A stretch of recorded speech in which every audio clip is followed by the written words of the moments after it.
Speedway Report is produced and broadcast by the Zeus Radio Network for Racers Reunion Radio. The NASCAR Hall of Fame inducted 5 more, and we had a weekend to remember. Atlantic City staged the annual Gamblers Classic, and we lost another true racer in every sense of the word. All this and more. Welcome to Speedway Report, Monday, February 3rd, 2020. From the shores of Lake Norman in Race City, USA, Mooresville, North Carolina, I'm Patrick Reynolds, and thank you for joining the fastest half hour in racing. Now, the fastest 12 minutes in all of sports, I think, are Shakira and J-Lo's hips. If you took the restrictor plate off me, I still couldn't keep up with that. But we're going to do the best we can to give you a little bit of entertainment that marvels the Super Bowl. YouTube, yeah, our channel. Have you subscribed? Weekly reminder. Subscribe to Speedway Report with Patrick Reynolds. Never missed a podcast. We drop it right into your inbox. And did you hear what I said? It's February, peeps. Isn't that just the magical time of year? We're all getting ready for Speed Weeks. Had the Rolex 24 a couple of weeks ago. When you get home from Daytona, local tracks are pretty much right around the corners. Here in the South, they start to pop open. The gates start to open, and we just bleed our way north. Speed Weeks, it's February. That is a great time to share. A little bit to do with the Speedway Report Victory Lane Lap. Let's begin with the Lucas Oil late models. They ran their Super Bowl. Not the football game, but the Super Bowl of dirt racing in Brunswick, Georgia over the weekend, an annual event. Tim McCready won that main. Now, his famous father, Bob, is battling some health issues, and that was heavy on Timmy's heart. So a good win, not only for the competition, but for the family as well, as his mind and his heart were elsewhere. And we wish Bob McCready a speedy recovery. Don't have a lot of details on what's going on with him. Used to watch Barefoot a lot upstate New York and in the Northeast on the Dirt Big Black Tour. Now, the Lucas Oil late models are racing tonight at East Bay Raceway near Tampa, Florida, and will be there the rest of the week. It's 7:30 Eastern time as we do this live, so not right now, but when the show's over, click off your computer if you're in the area of Tampa and head over to East Bay Raceway. Catch some racing for the Lucas Oil late models. I'll have you out of here shortly. And let's go up north with the Gamblers Classic in Atlantic City, New Jersey. The 3/4 midget Big A main on Saturday night, won by Andy Jankowiak, the Champ Karts by Doug Steerley, and the Slingshots by Scott Neary. Now, a whole lot happened this past week, and we're going to get into sad news, but I'm going to tell you a little bit about my experience with John Andretti and more so with his family. Obviously, Andretti of the famous namesake almost epitomizes and defines auto racing. When a cop pulls you over and say, "Who do you think you are, Mario Andretti?" Well, yeah, this is part of the family. John is the son of Aldo, Mario's twin brother, which makes him the nephew to Mario and the cousin to Michael and Jeff. One of the famous names, and he was diagnosed with colon cancer recently in the last few years, was undergoing cancer treatments, and eventually he lost the battle last week. Andretti, as you would imagine, racer through and through. Now, I call people racers, and not everybody is that participates in the sport. Andretti absolutely was. I just heard, reminded of a quote earlier today by, "Why don't you go do something instead of be something?" And that rings true in the case of, I want to be a race car driver or I want to drive race cars. They're not the same thing. John Andretti did. He drove race cars. What did he drive and what did he win in? Obviously, the Indy cars. He won at NASCAR's highest level in the Cup Series for 2 of the most famous names and car owners in the sport, Cale Yarborough and Richard Petty, driving for both of them. He was an NHRA Top Fuel competitor briefly at one time and did win some rounds in the Top Fuel world. He visited Victory Lane at IMSA Sports Cars, and he worked his way up through the ranks on short tracks. He's run the dirt. He's run pavement. He ran, the 5th mile at Dorney Park in Pennsylvania, no longer there. The paved 5th mile and modifieds, run dirt, run pavement, worked his way up, just a racer in every sense of the word.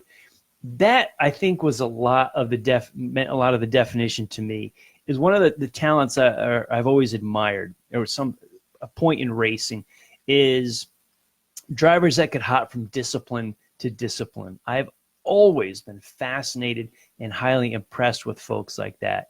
The throwbacks of A.J. Foyt and Parnelli Jones that did this with perfection. Dan Gurney just did so much that, in today's world of contracts and legalities, guys do it so much more. Now, I was a big fan of Richard Petty's, who pretty much stuck with stock cars, did a little drag racing along the way. That doesn't mean I have any less respect for him.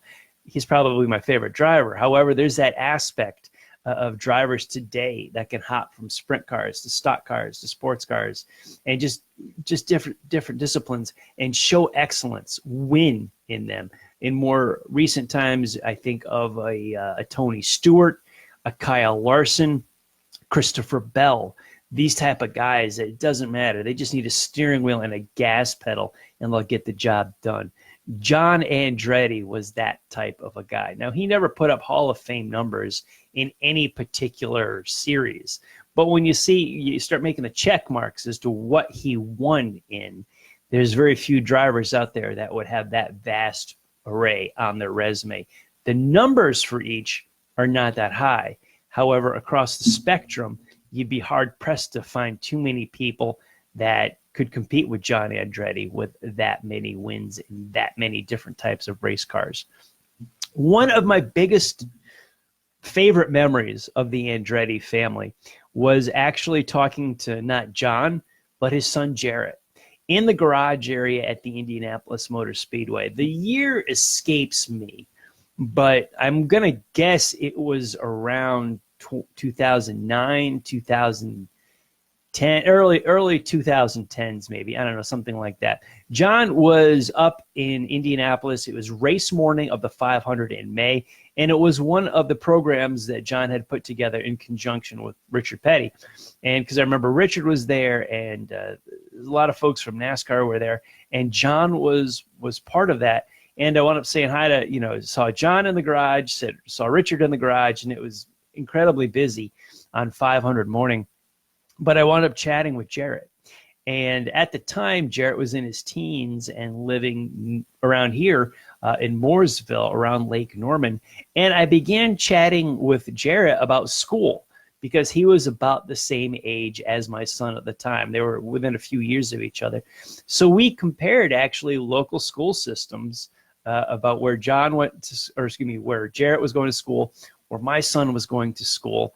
And the real people aspect of the Andretti family just popped out. We talked about teachers and classes and what Jarrett wanted to do and riding a school bus.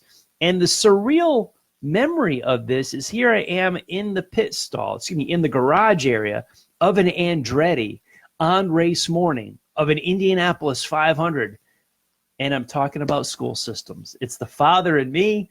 It was the family aspect of Jarrett. We had a great conversation, and this past week, Jarrett has been a strong force for the family, and he's posted on social media and been a leader and a wonderful advocate for the Andretti name. So Godspeed, John Andretti. You gave us so many memories, and you really put forth a spectacular example of the Andretti family, what a real racer should be. And you really tick the boxes on me. And I just love the aspect of guys that can hop from those different disciplines, not only run well, but win. I mean, how many guys have visited Victory Lane at Martinsville and in Australia in an Indy car? Not too many, if any. But John Andretti could say that. John, thank you for all you did. Bringing awareness, if nothing else, to colon cancer in men, in women. Get it checked. That hashtag that went up and was so popular, check it for Andretti. It's not a pleasant thing to talk about, but early detection could certainly save a life. And hopefully some people's lives are getting saved right now because of John Andretti's story. John, rest in peace, and thanks for all you did for us on the track and off the track. that was, well, somewhat of a sad story, but hopefully uplifting for what John contributed, and maybe in the health aspect, even my words may reach someone and maybe save a life. But let's turn the conversation to something a little more positive. At the NASCAR Hall of Fame induction ceremonies last weekend in Charlotte, North Carolina, I was privileged to attend, and I enjoyed watching the inductees getting their jackets, getting put into the hall. It was always an amazing event to go to. I went to the first one in 2010. Have not been to every single one, but I've been to a lot of them. But the main draw there, and my main interest there, was to see Dr. Dick Berggren accept the Squire Hall Award for Media Excellence, named after Ken Squire and Barney Hall. When it comes to NASCAR and auto racing media, those are two of the legends. Dick Berggren, absolutely so deserving of this award. I first picked up a copy of Stock Car Racing magazine, I think in the late 70s. And I remember a beautiful color photo across 2 pages talking about the Richmond Fairgrounds race. So this is when we had the bigger wheelbase stock cars and Cup. Darrell Waltrip was driving for Dyegard. Dave Marcus was in the K&K Insurance car. Naturally, Petty and STP. And some other guys. Cale was driving for Junior Johnson, the Holly Farms car. And the race at Richmond was still 500 laps long. I'm dating myself. This was a long time ago. That's the first issue I ever saw of Stock Car Racing magazine. I don't recall where it came from because my age was in single digits still. But there was a writer in that magazine, Dr. Dick Berggren. He's still at it today. I now work outside of here. I've got several jobs in the racing field for Traction Media, which produces Speedway Illustrated magazine and CC Racer magazine. Dick Berggren is basically the founder of both of those. Stock Car Racing eventually got bought and closed. Dick created Speedway Illustrated. That went the distance. That got sold, but the company that sold it got rid of it. The people involved in Speedway Illustrated created the new version of Speedway Illustrated, which it is now, and here it is, 10 years later, still going strong. And I'm a part of that. And Dick Berggren still writing, and he is actually the February cover story for his recipient of the Squire Hall Award. I looked at the highlight reel from Dick Berggren, and it went back to his TV work in the 80s when he was covering the pit road, same as he always did, but it wasn't for the big giants like Fox, which that network didn't even exist yet. But remember Mislew, remember Jefferson Pilot, when we saw a Cup race that was run one weekend, taped, and the hour version was shown the following weekend at some point, often on a Saturday afternoon, condensed version of it. I was one of the nerds that was watching that 1 hour condensed version because, oh my God, there was a race on TV, and I'll be darned if I was going to miss it. I'm one of the people that helped build the sport to where they could get that $1 billion TV deal, and then they screwed us all by destroying the sport. Whole nother topic for a whole nother show, and I beat that horse into the glue factory. Anyway, but there was highlight reel of the Hall of Fame of Dick Berggren on pit road in the mid-'80s, and he was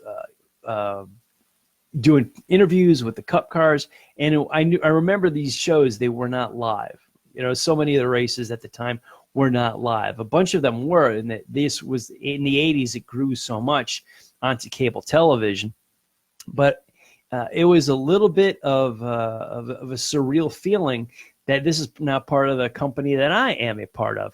About 11 years ago, I got my first story ever in Speedway Illustrated. I did one about building a rear end. We used Michael Waltrip Racing as the background for building a rear end housing. Then I did car features on Kyle Busch's late model after he won his first Snowball Derby. And I did one for Bono's Modified that Ryan Newman ran in so many pavement modified races. But I've had some stories written in Speedway Illustrated.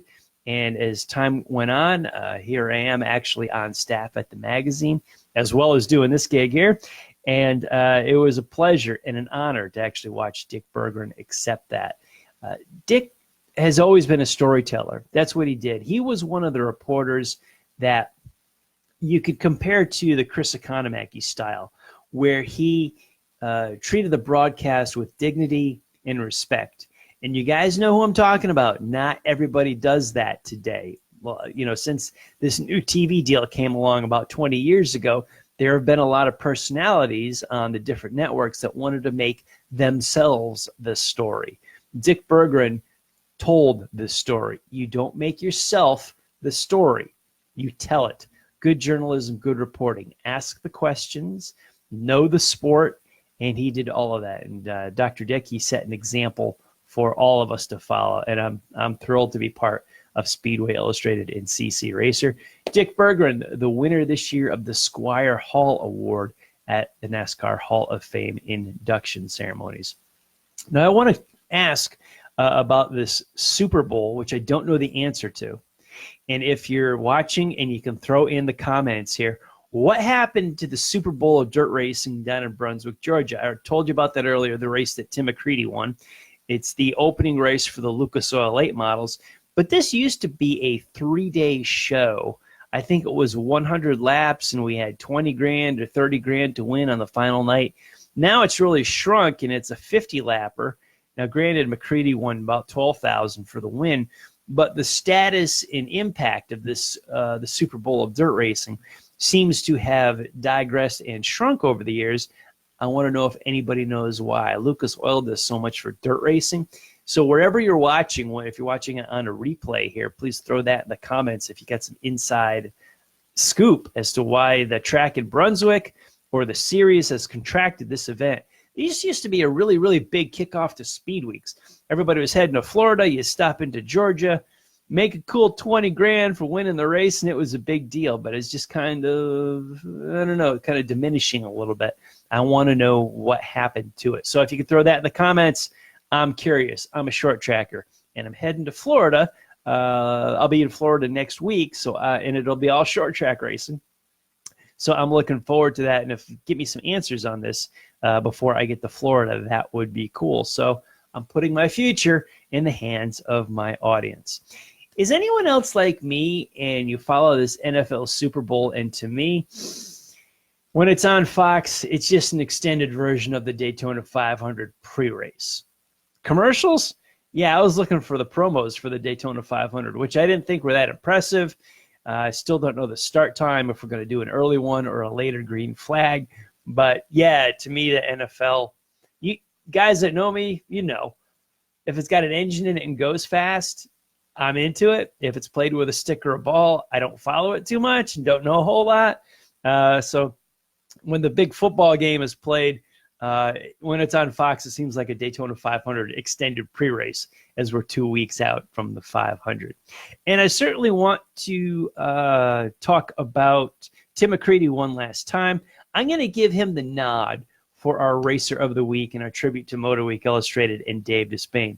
Him and Andy Jankowiak, I really looked at the two of them closely with Andy's win up at Atlantic City. That is a tough track in the Boardwalk Hall, tough competition, but so was the Lucas Oil late model opener. And I gave the nod to McCready as we think about his dad, Bob McCready, getting well. I thought it was a heavy heart, a heavy head. McCready stepped up in the true sense of a racer, like John Andretti, overcame the obstacles and was able to park it in victory lane.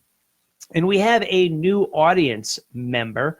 I want to say hi to Michelle in Brooklyn. Yes, Brooklyn, New York. Sat next to her at the NASCAR Hall of Fame dinner on Friday night, and we've got an audience member from Brooklyn, New York. We have enough time, a hard enough time here in North Carolina getting people to watch this show and pay attention to the sport as we wave the flag for it. Yes, there is a sign of auto racing life in New York City. It's outstanding. And we still got to burrow our way into Manhattan a little bit in Queens, but at least we got somebody in Brooklyn watching us. So up there in New York, great to have you on board with us. I love welcoming new folks to the show and giving auto racing and Speedway Report a shot. Thanks to all of you that tuned in, and thanks, Brooklyn. I can't believe it either. Way cool. I dig it. Brooklyn audience member. How cool is that? I might be reaching the big time here someday, folks. In between our broadcasts, keep up on the world of auto racing with SpeedwayReport.com. This show and all of your past ones are uploaded on the site. We've also got racing articles to read, so head on over to SpeedwayReport.com for the podcast and some good stories. On social media, hit me up on Facebook, Speedway Report with Patrick Reynolds and Racers Reunion. On Twitter, I'm at Speedway Pat and at Speedway Report. And our shows are also stored at racersreunion.com, where we were born. We're still on the forum in Racers Reunion. And like I said at the top of the show, don't forget to subscribe to our YouTube channel. Big thanks to everyone that tuned into the Facebook Live feed tonight and joining the conversation at the show. If you got any insight on the Super Bowl of dirt racing down in Georgia, why we're shrinking, not growing, I'd love to know about it. You folks with the Lucas Oil connections, hook a brother up. I want to thank all of the military past and present for the freedoms we enjoy as Americans in our daily life, including the simple things like bench racing right here every Monday. Freedom is not free, and a veteran paid that bill for us. To all of the men and women who are defending freedom and watching Speedway Report, take care of yourselves and come home soon. A special salute to the teachers, school staff, firefighters, police officers, and paramedics in our own communities. They are quiet and modest heroes every single day. God bless and thank you. You have been watching Speedway Report from the shores of Lake Norman in Race City, USA, Mooresville, North Carolina. Please like our Facebook page, Speedway Report with Patrick Reynolds, and follow me on Twitter. I'm at Speedway Pat. Now, if you are on Facebook Live right now, head on over to the Drag Racing List page. What page is that? Drag Racing List, because Drag List Live is coming up at the top of the hour. Bill, John, and Barb got all the straight line talk. And this is important because, watch how I tie all this in together. We will be back here live on Facebook Monday, February 10th, and we're going to look back on the NHRA Winter Nationals in Pomona. NHRA opens up this week. We're also going to look at the Busch Clash at Daytona, the early results from Florida Short Track Speed Weeks, and if it all works out, this show might be broadcast live from New Smyrna Speedway on Monday night, the site of the ARCA East Series opening race. Monday night, the ARCA Series with Tour Modifieds at New Smyrna. I'm going to try to do the show live from the track, but we'll see what happens. Best laid plans of mice and men. I vision big. I look big. Why not? Let's go for it. I'll see if we can make it happen. We'll talk to you guys Monday, February 10th. Thank you all for watching. With any luck, we'll see you next week live from New Smyrna. Everybody have a good week.